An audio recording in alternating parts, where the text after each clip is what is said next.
Tribe afternoon. Look, I know it's been a little while since I've done one of these. We've just come through probably the busiest period in my entire life. TR feels like a car that's been like skidding through a disaster, and there's flames and burnt rubber and everything everywhere. And these have dropped because it's just been all-consuming in other places. I know there's been a few of you asking for me to get these going again, and so here we are. So I'm going to let you know things that have been going on. I might forget some stuff and catch up again tomorrow, but I do just want to get these channels open again because it's really important. I shouldn't let it drop. You were all tracking the information through Mozambique, and you know how incredibly proud I am of everything that this organisation has achieved. It's finally become everything I always hoped that it could be. Small expeditionary teams, deep into affected communities, getting things where other people can't get it. Been the most important thing I've ever done in my life, being part of the operation. It's just fantastic.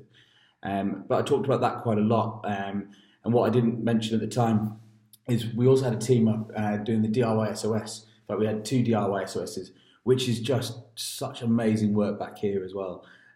Great to see Rich McSweeney and Shane Killaway come to the fore and running 2 wonderful projects. One in Western-super-Mare, the other one in Scunthorpe. Just excellent, and it's great to see our brand being raised here. And they were working around the clock to get these projects finished, and so wonderful. And I'm hoping to see that DIY project keep developing. Since Mozambique, we've been focusing on how to get the funded programs, the deliberate programs that we need for the Always On drumbeat. So our disaster risk reduction work. So Nick Spicer and Ben Lampard, the new operations director, have just been out in the Congo doing Recce 2 there. So we've got 2 operations ready to go in the Congo. We don't have a date for them yet because we're just lining up the funding, but that's in partnership with Virunga National Park, getting resilience work into the community. So we're looking to put sunk wells into a fishing community, powering a security fence, and then community level refrigeration. So that's going to be the first project, maybe August time, but we'll keep you notified on that.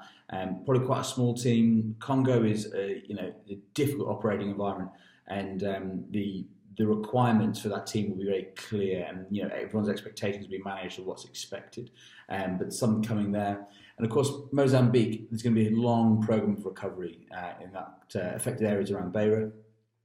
We've partnered up with another NGO called Bristol Link with Beira, and because Bristol and Beira are twin cities, so we've got a really strong partnership in there, and they're all the way up onto the funding council of the recovery program there. So we're looking to see now what community resilience programs we start developing in Mozambique out the back of that disaster.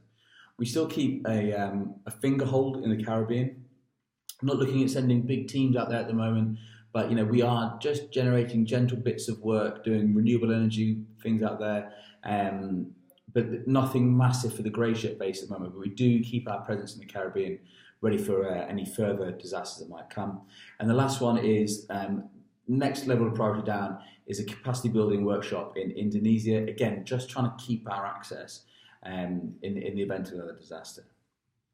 I just mentioned Ben Lampard, the new operations director. Many of you have seen that we were advertising for that a while ago, and it's Ben Lampard that got it. So you'll see Ben's name bouncing around, and I'm going to get him to do a little video introduction at some point. In fact, I'm going to ask all the team to start doing these things more so that I don't become the single point of failure, because I often get consumed by other stuff, and it's important the information is always flowing.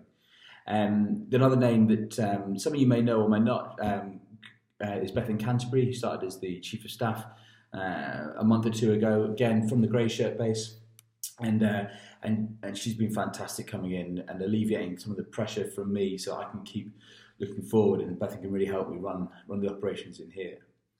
Now, the Mozambique was incredible, probably the defining moment in Team Rubicon's evolution, and it's created immense opportunity. We've been recognised by the United Nations. They want to bring us now into their framework, which will give us access to statutory pool funding. It's given us partnerships with things like Plan International. It's opened up a whole different world of corporates and high net worth individuals that are interested in what we're doing, because we're no longer a concept, we're a proven, potent capability. And it's given us a significant profile to sell in government, in corporates, and into the United Nations. but it was a risk, and it's cost us a lot of money, which we haven't managed to backfill yet. So we had to use unrestricted income to fund the operation, and it's created a pinch. And unfortunately, that means I'm having to look at rationalising our costs, and that's meant that there's been some headcount issues. And Claire Marshall, who's our finance director, unfortunately, is going to be leaving the organisation next week, and she's been wonderful. I mean, she won't want me to say this. She's asked me not to say nice things about her because it's incredibly sad that she's having to leave us for cost-saving reasons. And she'll be leaving this week, and she's done so much for us. For those of you that saw the blog written by Philip Morris, he talks about how frugal we are in operations, so how much we achieve with so little. And so much of that is because of the work Claire's put into financial control that just wasn't there before. And we can see where every penny goes, and that's massively important to a little nimble organisation like us. And it really is hard to see her going at the moment. And the other person is Tim Wright, who is potentially going to have to leave us in 2 months' time.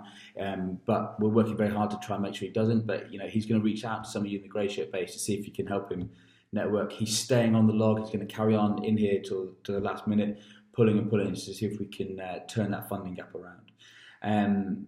We've got loads of good funding opportunities at the back of this, but it has given us a liquidity pinch, and we're governed by our Articles Association, unfortunately, to take cost reduction measures at this moment in time. So basically, we are incubating the fee earners, the fundraisers, to bring us out of that gap.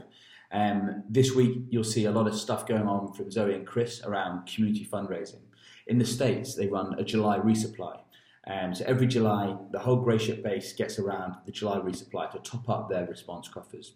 And we're going to try and do something like that with you. We're going to try and launch a crowdfunder investment page to try and... we've tried crowdfunder with the smaller stuff during operations, but this is more deliberate. This is taking what we've done in Mozambique, how much life we saved with how little money, and showing how we can invest to scale this and what we can achieve around the world. And also then really getting amongst you with setting up digital fundraising pages so that hopefully you can get out into your communities and raise smaller amounts of money into this community fundraising pot ready for the next disaster. And we're calling it the July resupply. I'm just going to introduce you at the moment. Don't worry about doing anything. Just know that Zoe and Chris will be reaching out at some point, and we really need you to get behind it.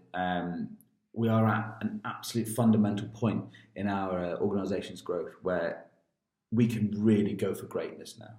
We've always struggled with money. We've always got enough, but it's just enough. We've never had enough to invest and grow. But now we have this proven, potent capability, which is you. You guys are the potent capability. Your ability to operate in these environments is what is setting us apart. And now we need to earn the money to grow and scale it. And I'm going to ask all of you to get involved in this in some small way, because we've done the operation. We've done all of that great work. Now we've got to be ready for the next, and that's the job, and that's the cycle. So there's some good and bad news in this, and it's been an incredibly tough couple of weeks because of that, which is why these have slipped. But we have to now move on and take the opportunity that's ahead of us, which is through the United Nations, which is through these partners, through this ambassador program, and to bring you on that journey. And some really excited funded programs here. Congo, Mozambique, and then potentially Indonesia towards the end of the year. And that's without any responses. So who knows what's going to happen on the international front with responses. We can never plan for them. And then let's not forget the domestic offer. We're still pushing with Natural England and the Environment Agency to see what we can do here. There's DIY SOS, hopefully more projects coming online. So this place is just frenetic all the time. There's a very small team doing a hell of a lot of work. I will try and keep this information pumping again now that we're not on ops, and I can refocus better on communicating with all of you because you need this information. This is your thing. This organisation belongs to you all. So look, I am not monitoring Grey Shirt Slack at the moment very much because my inboxes are overflowing. So if you've got anything that you need from me, please drop us an email because Zoe's helping me out my inbox. I will try and get into my Grey Shirt Slack at some point because there's a massive backlog in there. It's just I haven't had the time to keep up with those messages. But look, I love you all, tribe. Thanks for everything you're doing, and I'm looking forward to what comes next. Speak to you soon. Bye.